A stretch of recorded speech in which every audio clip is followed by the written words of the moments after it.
Joining us here this week is Senator Kelda. Thank you so much for joining us here again this week. Great to be with you again. All right, so we're talking budget. You're on the Joint Finance Committee. Big topic of conversation this past week was shared revenue. Now, obviously, Assembly Republicans just pitched their plan as 20%, which is similar to the governor's. There are other elements that are obviously very different. I'll just get your opinion on what you heard this past week from Assembly Republicans about what they want to propose. Well, they shared really next to nothing with us. And so what you see is this is a kind of funhouse mirror version of what the governor proposed, where they call it a shared revenue fix, but in actuality, it's going to make things worse in the short and long term for communities all across the state. What are some of the elements that maybe concern you about what Republicans might be pitching? Because they did seem like there might be some strings attached to some of the proposals that they want to do with giving more money to these local governments. Yeah, I mean, I think they're trying to hold local communities over a barrel to do things that they can't actually pass. You know, things that don't have support to try to force local communities into doing things that the Republicans don't have the support for.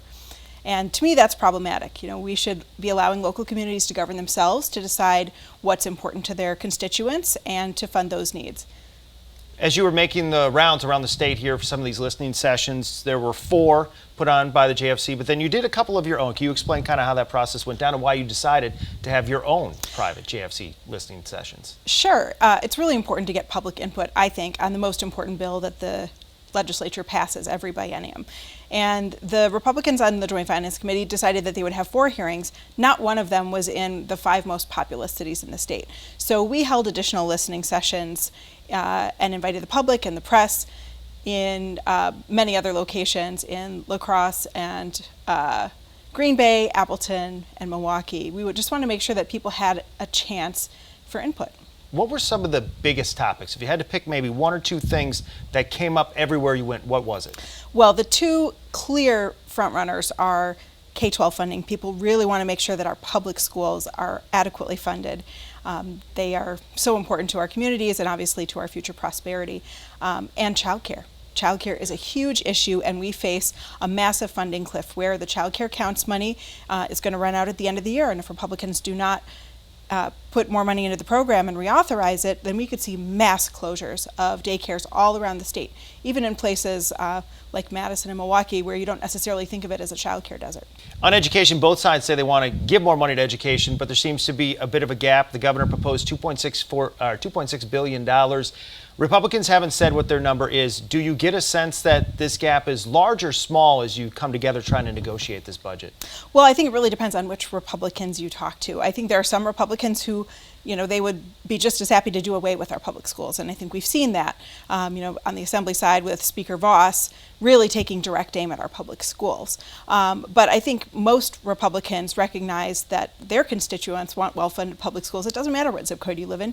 Your kid has a constitutional right in our state to a free public education that's of high quality, and that's our obligation as legislators. So I think that, again, this is an issue where, the Republicans are not negotiating with Democrats. They're not negotiating directly with the governor. They're just negotiating amongst themselves as to how harsh they're going to be on our public schools. Tax is another topic that both sides say they want to give some tax cuts. It's just a matter of how do you do it. We saw the governor had a tax cut proposal that targeted more the middle class on down, whereas Senator Devin LeMahieu just pitched a flat tax plan. The big Republican pitch here is that it has to be tax cuts for all income tax brackets. The Wisconsin top bracket, the top marginal rate, is 8th in the nation. Do those higher income earners, should they get a tax cut this go round? I don't think that we need to be giving more money to the wealthiest among us, the richest and big corporations. We need to be focusing our public investment on working families, on low-income people who really, really need that. If we were going to pass a Republican tax plan, that would blow a huge hole in our budget, and it would mean that now and in many years to come, we would not be able to fund critical priorities. I'm talking about police, fire, public safety, EMTs, not to mention public schools, parks, libraries, things that people in the state depend on, and the things that make Wisconsin a good place to live. Governor Evers also wanted some money to go towards funding mental health care needs. Is that something that you're seeing a little bit of maybe bipartisan support for?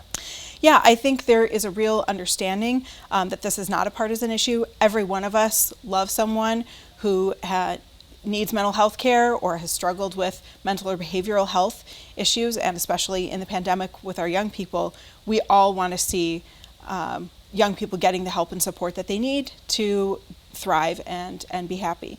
And so this is something where, again, I think there will be some investment, and I'm hopeful that it will be a number that's closer to what the governor has proposed, because that's just touching the need that's out there. There's a huge unmet need, and we've got really far to go to make that commitment to our kids and to all of us work.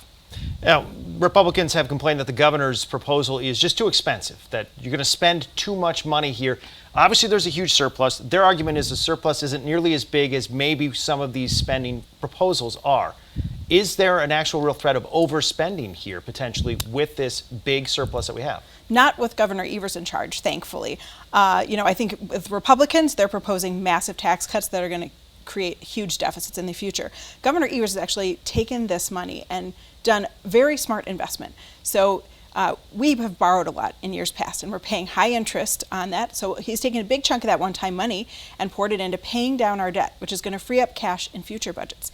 He's also doing things like expanding access to health care, which is going to bring in billions of dollars of federal money that's going to help keep our rural hospital open and help hire thousands of healthcare workers. So these are really smart investments that are actually going to earn us more revenue in the future and free up cash. And then we have a lot of long overdue maintenance projects, infrastructure, buildings on university campuses all over the state that we have basically just left fallow for decades.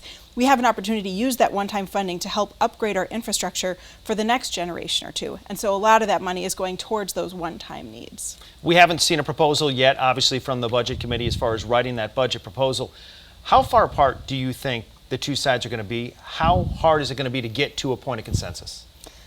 Well, I always try to be hopeful and optimistic. I'm ready and willing and able, and I'm doing my best to have conversations with my colleagues on both sides of the aisle, and of course with the governor's office. I think, we don't have a great track record. The last 2 years, or the last two budgets, Republicans have basically taken all the work that was done by citizens around the state, by the governor, and just thrown it right in the garbage first thing. And I'm hoping that that's not what's going to happen next week, that Republicans will actually go piece by piece and say, hey, which of these investments do we think are important and how much do we want to invest, rather than just putting it all in the trash can.